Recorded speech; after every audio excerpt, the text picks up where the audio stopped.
4 kun ko'chada qoldingiz. Birinchi kun qayerda qoldingiz? Chiqarib yuborgan kuni stolda. Yo'q, qiynalib ketdi.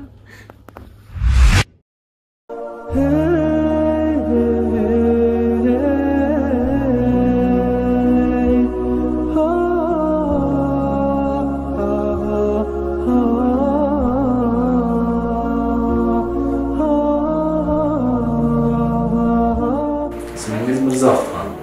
Sizniki? Zeba. Zeba. Nechinchi klass? 6.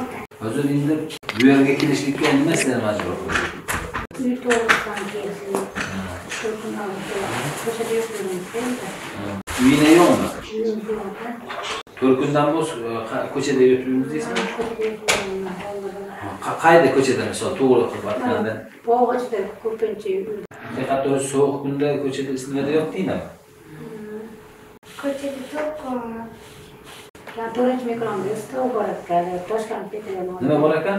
Stol. Stalovoy. Toshkentga kirib, ertalab kechgacha o'tirib chiqdik. Shunga odamga cho'ponlardan ovqatini berishdi. Alloh rozi bo'lsin. Shunaqa yaxshi vatandoshlarimiz ham bor. Eringiz vafot etganlarmi? Yig'lama, mayli. Qachon o'tganlar xo'jayinim? Qachon? Mana shu 1 yil bo'lmadimi? Yo'q. Hozir ijarada o'tirardinglar, ha? Qayerda o'tirardingiz ijarada? Azvodgan bo'lib yordam berib turadi, azvodga. Sharoit sanab qoldi. U yordam berib turarmidi sizlarga? Shu ijarada berib turadi-da. Pul topib olmay qolgacha telefon qilib yordam berolmadim bog'ga. Meni bu chaqirmoqda. Hamyurtlarimiz, aziz hamyurtlarimiz, bularni xo'jayinlari o'tgan mana 1 yil, mana shu dekabr, nechinchi dekabrda? 31 dekabr, o'zi mana shu 31 dekabrda butun xo'jayinlar o'tganlarga 1 yil bo'lar ekan. Farzandlar ikkitami? Uchta, bitta qizim uzatganman. Bitta qiz uzatgansiz. Nevara ko'rganman. Nevara ko'rgansiz. Alloh barakotli qilsin. Mana shu o'g'lim yo'q, u meni 8 yil topib keldi, noqonimizga chiqib turibdi endi. Kecha ham men topuvdi, shu ko'chaga noqonib yedik. Bu haqiqiy o'g'il bola ekanda, mard bola ekan. Maktab nima bo'lyapti? Shu hozir uy joy yo'q uchun maktabga ham chiqa olmayapti. Shu 20 yildan beri hojam bilan ijara yurdik barcha. Buni uy joylar qilaman dedi, yotib qoldi-da. Yotib qolishim bilan o'tib ketdi, uy joylar bo'lmadi. Bizni asosiy saxovatda markazimizda yurg'izib turgan kishilar asosiy bizni aziz hamyurtlarimiz. Salom birodarlar. Mashina qishdan chiqsa, qishroq bo'lsa ham chiqsa bo'ladi. Bolalar ana o'tirib qoldi kechqurun. Bolalar oshxonasida maklashga sotdik, qog'ozlarga olib chiqib sotdik, anaqa ko'chada salafan bordi, shunaqa yig'ib narsa qilib sotdik.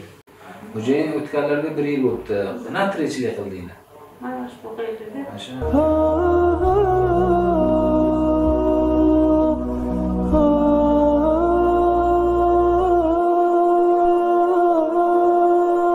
Muhtaram aziz hamyurtlarimiz, ta'jub.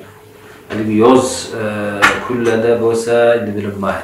Mana bu sovuq kunda kechani o'tkazishlik, yaxshi bir kun shu oshxonada ertalabgacha o'tirishibdi. Hatto oilani boqib, ularni uddasidan chiqishlik uchun er-xotin birgalikda harakat qilib, hatto baklashkalarni sotgan kunlar ham bo'lgan ekan, salafanlarni, boshqalarni.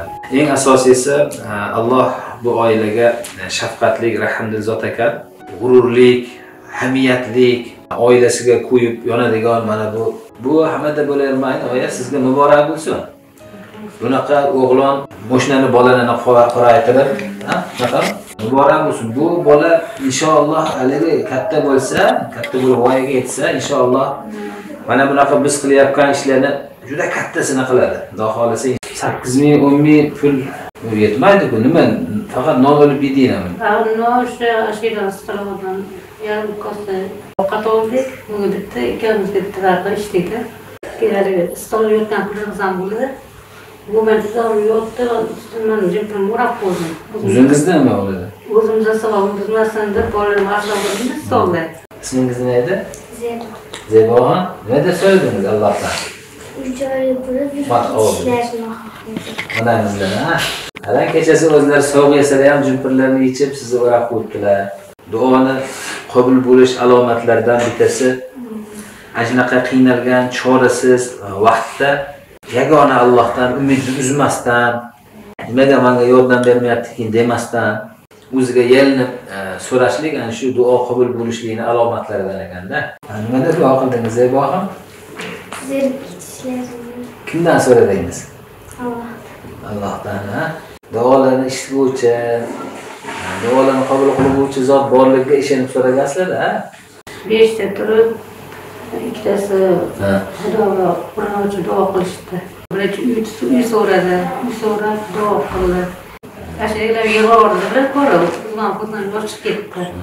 Allohning fazli karami keng. Biz o'zimizni hovuchimizda so'raymiz, lekin Alloh o'zini fazli karamiga yarasha duoni qabul qiladi-da. Inshaalloh yaxshilik bo'ladi, Xudo xolasa. Duo qilib, onangizlarni xursand qilib, duolarni olib tursani inshaalloh xursandchilik bo'ladi. Kutib turing, Xudo xolasa bizni befarq bo'lmagan aziz hamyurtlarimiz javob qaytarishadi.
Hozir vaqaga kiradi, ko'zdan yosh ketdi.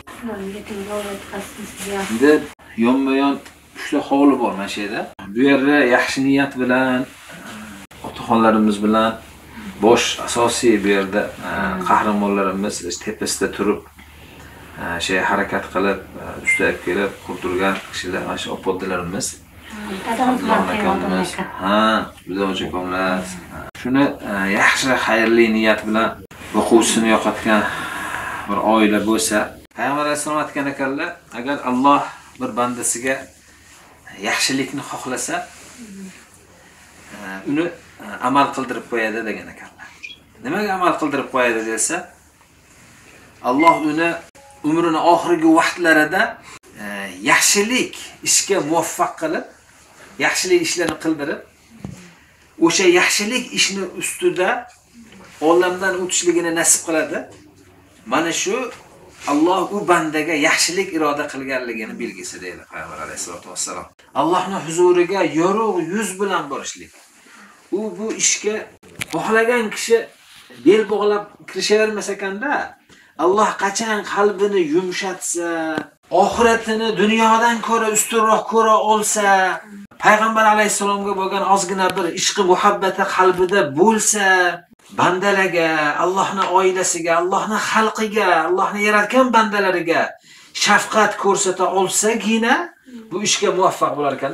Robbimiz shularni tanlab o'zini bandalariga yaxshilik qilishlikka tanlagan kishi bu endi Allohning eng buyuk ne'mati ekanda. Samlada gapirolmayapman. Muzaffo, mana shu hovli sizlarga.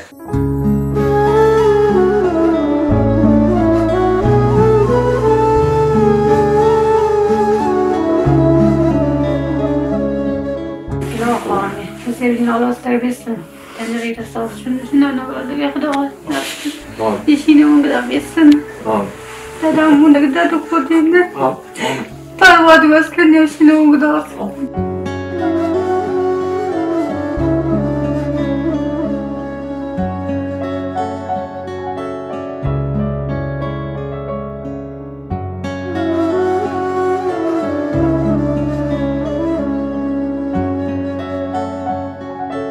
Shunchalik bizga shunchalik uylar qilib berdi. Ko'chada qolmadik-ku, suyga kelib oldik. Suyganda nima deyishni bilmasdan suyni o'zi duoga yig'averdim.